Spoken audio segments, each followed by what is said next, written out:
Chasing a stupid dream causes nothing but you and everyone around you heartache. The problem with dreamers is they usually are not doers. Fully aware of the sacrifices you're gonna have to make. The most beautiful campus in the world. Having dreams is what makes life tolerable. We're getting this for rich kids, smart kids, great athletes.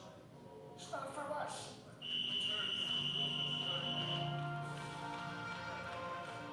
Ever since I was a kid, I wanted to go to school here. And ever since I was a kid, everybody said it couldn't be done. I always listened to them, believe what they said. I don't want to do that anymore.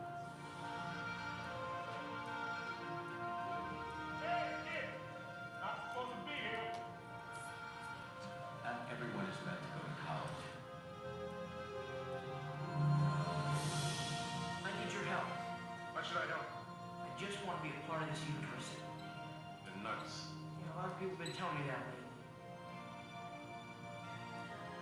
Sometimes a winner is a dreamer who just won't quit. Hey, guys! My son's going to Notre Dame! I'm here to play football for the Irish.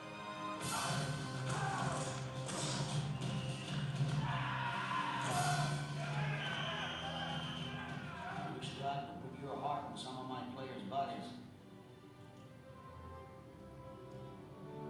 You're 5 feet nothing. 100 and nothing. You got hardly a speck of athletic ability. In this lifetime, you don't have to prove nothing to nobody except yourself.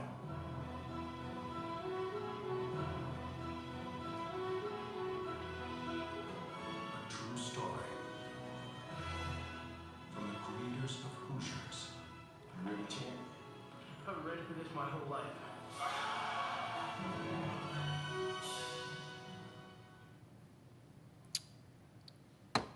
Has everyone seen the movie Rudy?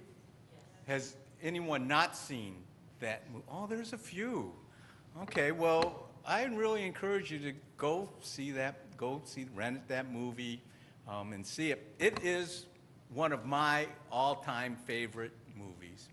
And I can be like surfing on TV, and if I see it, it doesn't matter if it's halfway over or almost over, I'll watch it all the way to the end, because I just love that movie, and I really relate to the main character that's played by Sean Astin. It's a true story about Daniel Rudy Rudiger, and he grows up in a blue-collar family in Joliet, Illinois, which is not that far from where I grew up in Chicago Heights. And I really admire him because he has this dream, and his dream is to go to Notre Dame and play football for the Irish. And I admire him for a whole bunch of reasons, but one reason that I admire him is that he's a short guy.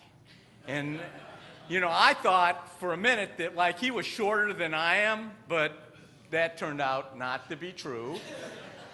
Rudy Rudiger, the real Rudy, is 5'6", and Sean Astin is 5'7", and I used to be 5'4", but now I'm 5'3", and I don't really know how that happened.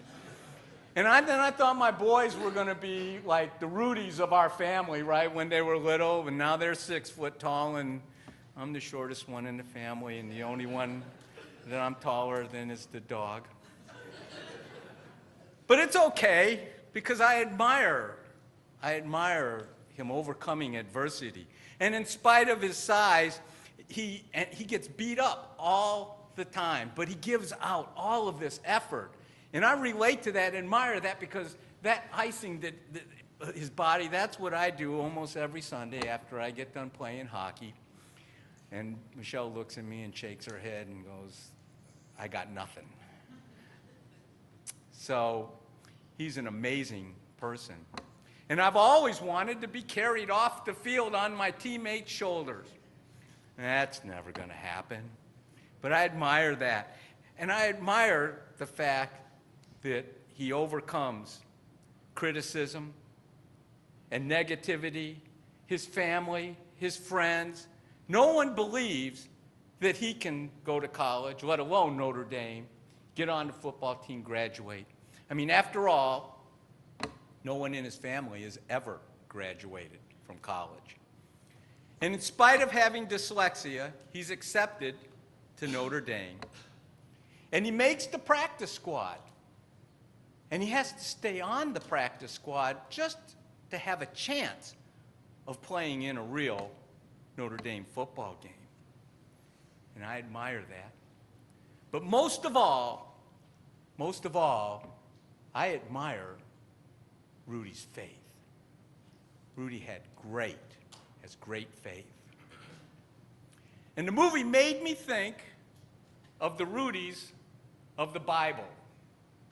And the Rudys of the Bible, one of them that came to my mind was Noah.